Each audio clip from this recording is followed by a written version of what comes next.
Hey, welcome to this week's Mental Health Vlogs with Kalari GXC, aka 10. And the topic I'm going to be talking about isn't an easy one, but I felt it was relevant for this time period and for this particular season with holidays being upon us, with the fact that a lot of us are experiencing winter right now, and seasonal moods can and do sometimes overtake us.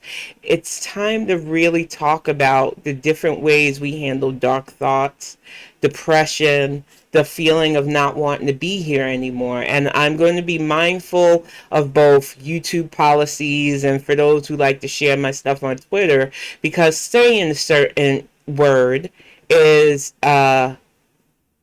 people get upset and they want to ban or flag you for your feelings. And I need people to understand that depression is complex. It's not a one size fit all issue. Sometimes a person can and does feel depressed temporarily. Some people have struggled with it for their entire lives. I think there are a lot of people who make the mistake of thinking that depression can just be solved one way, or that it's a choice and not your moods telling your body that it's better if you're not here. And they don't understand that sometimes depression is so bad that you feel nothing but both physical and mental pain. And when it's like that, it can be exhausting just waking up. And I think a lot of people get, I'm going to call it SI, idolation of a certain act, confused with the fact that there are people out there that really get to a limit. Now, there are some people that have SI. They feel like it would be exciting for them, for some, and some are just fed up with life. And when you have an existence where you're constantly trying to prove yourself, or at least try to find contentment, when you're constantly put up against your peers in this rat race we call life, it can be exhausting just trying to find your place in life. So for a lot of us, it fosters a depression. And you're not alone in this. And I know it can feel like you're alone because it can be overwhelming. And like I said earlier, there are a lot of people who say, well, just talk about it. But when social media bans you for even using the word, it could be hard to talk about. And people don't want to have frank discussions about it because so many people get their life or death beliefs from a twisted morality system. The same morality system that will let them support the death penalty or forced births for women, but won't let you decide whether or not you are mentally competent to decide how long you want to be here. And I'm not saying that to condone people who want to end it. I don't understand what they're going through. So I don't think I should be the judge of when somebody has hit their limit of wanting to be here. And I think because I have sociopathic tendencies, or as a doctor has diagnosed me with, I detach myself from the emotions some people give to those who want to end it, because I struggle, and I still, if I'm going to be honest, struggle with the thought of why am I here? And I think when people talk about that, a lot of people get confused, and your first thing is to rush to, oh, you need to comfort yourself. Oh, you need to do this. Sometimes we just want you to listen. We're not expecting you to cure us. We're not expecting you to solve our issues. We just want to be heard because we're hurting. Sometimes people lash out too, and you have to be mindful of that. Sometimes you can forgive them. Sometimes you might not be able to. It's just what happens when you're dealing with people with moods and different mood disorders, especially. But on top of that, I feel like a lot of people think that you can just diet your way away from depression or exercise your way away from this stuff. And some of the most crazy things people don't understand about those who finally get to that point where they no longer want to be here is they can be successful, they can be fit, they could be popular, they could be world renowned, whether they're in entertainment or sports. You never know when that mindset is finally going to convince you that it's done. And there is no wealth that can stop it. There's no amount of so-called success that can get in the way of it. That is why it's important to have these conversations. That way, if you want to try to save somebody, because somebody who's really thinking that way, they leave clues. But a lot of times people don't notice them because we also wear masks. When I was at my lowest point, when I thought that was it, I was going to do it, nobody knew. I wasn't telling people, I wasn't talking about it. I had made the plan and I was going to go through with it that night. I had talked to a couple of friends about being in physical pain and just completely tired, and they kept me up the entire night just talking. And by the time I finally was going to go through with the plan, not only was I too exhausted, but I had my one friend who I ended up dating after the fact who kept drilling in me, just go to the hospital, Tim. It sounds like you're hurting. Just go to the hospital and get checked out. What can it hurt? And I listened to him. And because of that, I'm still here. And on top of that, because of that, my son is still here. Because at the time, I was pregnant and didn't know it.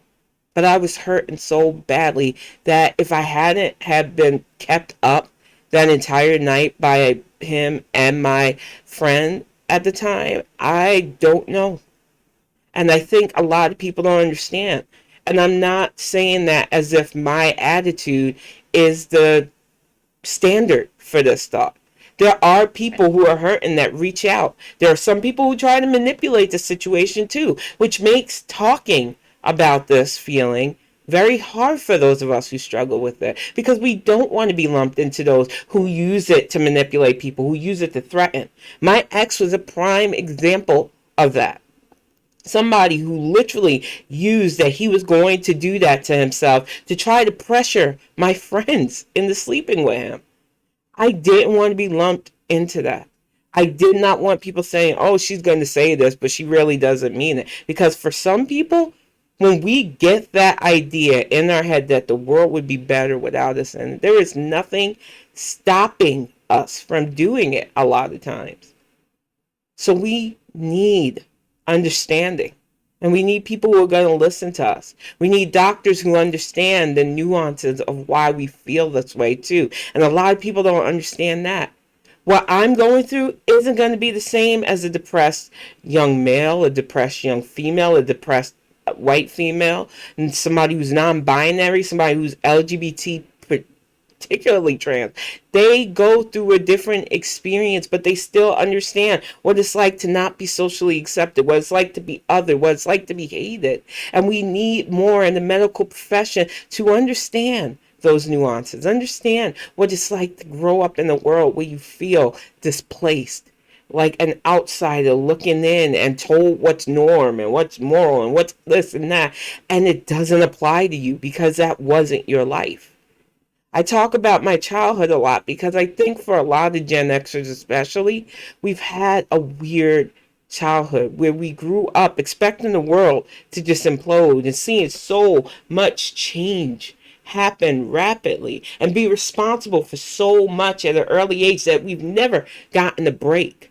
One of the things I tell people about my attitude is I'm a caretaker, not by choice. I was carefully crafted and molded into the role, and setting my boundaries was the most freeing thing I ever did. But I'm never totally free of it. I might have cut out toxic relatives, but I'm still the caretaker for my home. I still have to do things a certain way because I was grafted into that mindset, and it can be exhausting. Being a writer, especially, I want to express myself. I want to write stories that reach out to people. But I also hate some of the things I put out there as well. It is a weird mesh up that when I explain it to a doctor, it's nice to have somebody who's listening, who tries to help me see the, I don't even want to say fallacy of what I believe, but helps me see why I feel this way and what I can do to get away from the negative thoughts. And with this pandemic, it has not been easy. A lot of us who were getting regular help had to stop. I don't want to leave my house right now. One of the things I was being worked on was agoraphobia, which car rides are at most what I do now. And even then, I like being in my house. And I have to be honest about this. As much as I enjoy talking to the doctor, I enjoy more not having to deal with people. And I'm going to have to work on that eventually, but I'm kind of glad I'm in a situation where I currently don't have to. But I do fear now that meds are getting low and I literally have to talk to somebody to get meds that I will struggle with the thoughts of, why am I doing this? Existence can be painful for a lot of us. And we need to be able to be open and frank about this. We need to be able to speak on social media without people accusing us of glorifying something that you might not understand. You might think you have your life together enough to where dark thoughts never hit you. You might have found something that worked for you in life that makes you feel that you can go on and that it'll work for everybody else. I am not a one size fit all type person. I just know what I've gone through in life, and that's why I talk so openly about it now. And it wasn't easy for me. I don't feel comfortable constantly sharing things because I know that it can be used against people when they do. But I realize I have to put things out there because I see a lot of misconceptions about sociopathy, about psychopathy, even about morals and what it means to feel this way. And depression, especially, gets a lot of people who try to one size fit all it. And you can't do that. Somebody might be depressed because things aren't going their way in life consistently. And you have to be mindful of that. Some people might just be depressed because that is their nature. They see things like a change in the weather as a personal mood destabilizer. They see things like the world around them not being the way it really should be at this day and age, and it could be a factor. They could be being bullied. They could just not feel like they fit in anywhere. And they deserve the right to feel the way they do. I don't think people understand this because we're so used to being told what is morally and ethically right by people who aren't really that moral or ethical. And we are always told that life is precious. And I would love to act like I believe that all the time, but if I can be 100% honest, there are times where I wonder if that's the case. And I hope to be wrong, and that's why I continue on, even though it can be exhausting too. But I think a lot of people don't want to try to understand the mindset of people who are just tired. And I think until we're able to talk openly, until we're able to train more health professionals to allow us to express ourselves, where we can feel like we can be open about stuff, it's going to be harder. And the truth is, until our society actually gets better and not just puts up the front of getting better, we are going to continue to have this mindset. The main reason I felt, and I still struggle with dark thoughts, as I want to call them, or SI, as some people call it, is the fact that we have a society that puts on a fake front, that acts like we are moralistically better and that we socially care about things when we really don't. There are a lot of people out here suffering unnecessarily from standards and ideologies that just doesn't work for us. And people aren't allowed to live the way they want to live without being judged by others because we set a standard of judging others based on their income, their looks, their this or that. And it's exhausting. So when you ask people to try to navigate that level of fuckery and want to exist, what do you expect? When you wrap things up at, oh, you've got to have a relationship or be liked by your peers or have social influence to exist and be happy, what do you expect for people who don't have that or don't even really want to gravitate towards that? Or worse yet, get rejected for wanting that by people who think they're better. The reality of the situation is if you want people to stop feeling this way, you not only have to listen, but you have to start working to make society better for all of us. Because that is the best way, in my opinion, to have less people take life for granted. But that's just my thoughts on this, y'all. I didn't want to do a long one this time. I'm going to try to make this as much of a series as possible when I want to talk about things like this. And like I said, navigating this topic is the hardest part, because even saying the word for some people is enough to get your channel flagged, to get a video banned, to get sharing people in trouble. So I want to be able to talk openly about mental health, but I want to do it in a way where it's easily accessible. And today is Giving Tuesday. It is November 11th, 2021. So if you're watching this video now and you want to help people who do stuff for mental health, you can reach out to organizations like NAMI. You can find people online who are reaching out. And I know that's not 100%.